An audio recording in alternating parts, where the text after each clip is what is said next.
Hello बच्चों, तो स्वागत है आपको अपना YouTube channel exact online classes में। और आप देख सकते हैं कि आपके लिए फिर से क्वेश्चन लेके आए हैं 10वीं क्लास का 12.2 से। और अभी तक हमने ब्रीथ से संबंधित जितना भी फार्मूला था 4 पार्ट में भेज दिए हैं, और 5वां पार्ट में कुछ क्वेश्चन गया है और 6ठा पार्ट अभी आपके आ गया है।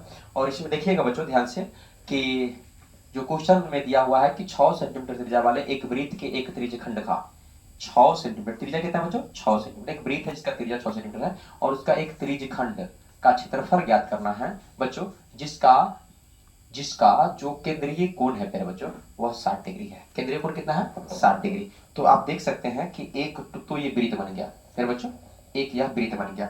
अब इसमें जो है क्या करते हैं कि एक ठो त्रिज्या और ये दूसरा त्रिज्या खींच दिए, और यहां पर हो गया कोण 60 डिग्री। केंद्रीय कोण कितना हो गया? 60 डिग्री। ये आपका O हो गया, इसको A मान सकते हैं, इसको B मान सकते हैं। त्रिज्या कितना है बच्चों? 6 सेंटीमीटर। ये भी कितना है? 6 सेंटीमीटर। और ये जो त्रिज्यखंड है, ये त्रिज्यखंड, इसको जो त्रिज्यखंड है मान लीजिए 6 अंक बढ़ता है, ये जो त्रिज्यखंड है उसका क्षेत्रफल हमको ज्ञात करना है बच्चों। तो क्या लिखेंगे? हल कर लेते हैं। सवाल नंबर कितना है? तो 1 है बच्चों। और आप सभी को बताना चाहेंगे कि अगर आप मेरे चैनल पर नए हैं, अगर आपको वीडियो अच्छा लगे, शुरू से तक देखिए पहले, और देखने के बाद अगर आपको अच्छा लगे तो लाइक शेयर सब्सक्राइब जरूर कीजिएगा बच्चों। चलिए हाँ, तो लिखेंगे चूंकि वृत्त की त्रिज्या, वृत्त की त्रिज्या त्रिज्या आर बराबर 6 सेंटीमीटर तथा तथा केंद्रीय कोण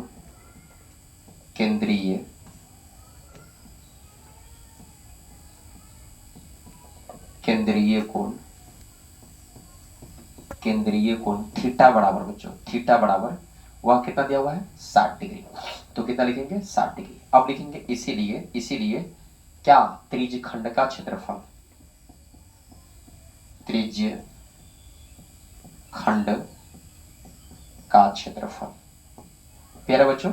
तो इसमें क्या निकालना है? त्रिज्य खंड का क्षेत्रफल। तो त्रिज्य खंड सीधे कहा है तो लघु त्रिज्य, थीटा कितना है? 60 डिग्री। लघु त्रिज्य खंड होगा तो उसका क्षेत्रफल क्या होता है? थीटा बटे में 360 पाई आर स्क्वायर। अब बच्चों क्या करेंगे? यहाँ पे मान बैठाएंगे। क्या करेंगे? मान बैठाएंगे। तो थीटा के मान कितना? 60 डिग्री। थीटा के मान 60 डिग्री। अब बटा में कितना? 360 और गुणे पाई के मान क्या कह रहा है कि जब तक अन्यथा न कहा जाए, पाई के मान कितना लेना है बच्चों? कितना लेना है? 22/7। तो यहाँ पर लेंगे 22/7 और गुणे आर है ना, तो आर के मान कितना है? देखिए आर के मान कितना है? 6 सेंटीमीटर। तो यहाँ पर लिखेंगे 6 सेंटीमीटर। स्क्वायर है तो इसको पूरे को घेर के स्क्वायर करेंगे।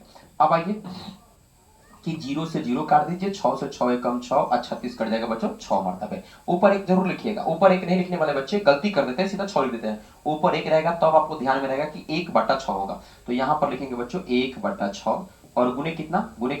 तो 22/7 गुणे 6 के स्क्वायर 36। 6 के स्क्वायर बच्चों, 6 के स्क्वायर 36 सेंटीमीटर स्क्वायर। अब इसी 6 से प्यारे बच्चों, इसी 6 से ये 6 से 36 कट जाएगा 6 मरतबे। अब गुना कीजिएगा कि 6 दूना 12 के 2, 6 दूना 12 के 2, 6 दूना 12 1 13, 132 और बटा में कितना है? 7 सेंटीमीटर स्क्वायर। ये प्यारे बच्चों आपका आंसर हो गया। आप वीडियो को रोक करके स्क्रीनशॉट ले लीजिएगा। चलते हैं हम अगले सवाल की ओर, तो आप ध्यान दीजिएगा। चलिए क्वेश्चन नंबर 2 निकल गया और क्वेश्चन 2 को देखिए बना रहे हैं। कैसे बनेगा ध्यान दीजिएगा सभी बच्चे, जितने बच्चे भी जुड़े हुए हैं क्वेश्चन नंबर 2 को एक बार पढ़िएगा। क्या दिया हुआ है कि एक वृत्त के चतुर्थांश, एक वृत्त के चतुर्थांश, वृत्त के चतुर्थांश कहने का मतलब हुआ वृत्त के चौथा भाग बच्चों। क्या हो गया? वृत्त के चौथा भाग। तो एक वृत्त के चतुर्थांश का क्षेत्रफल ज्ञात कीजिए। अब वृत्त के चौथे भाग का क्षेत्रफल ज्ञात करना है जिस वृत्त की, जिसकी परिधि बच्चों 22 सेंटीमीटर। यहां थोड़ा सा आपको समझाएंगे हम कि वृत्त के चौथे भाग का क्षेत्रफल ज्ञात करना है। चतुर्थांश मतलब वृत्त के चौथा भाग। तो चौथे भाग का क्षेत्रफल ज्ञात करना है जिस वृत्त की परिधि बच्चों कितना दे रहे हैं? 22 सेंटीमीटर। कितना दे रहे हैं? 22 सेंटीमीटर। तो यहाँ लिखेंगे क्वेश्चन नंबर 2 और हल करेंगे पहले बच्चों, हल करेंगे और क्या करते हैं लिखेंगे क्या, चूंकि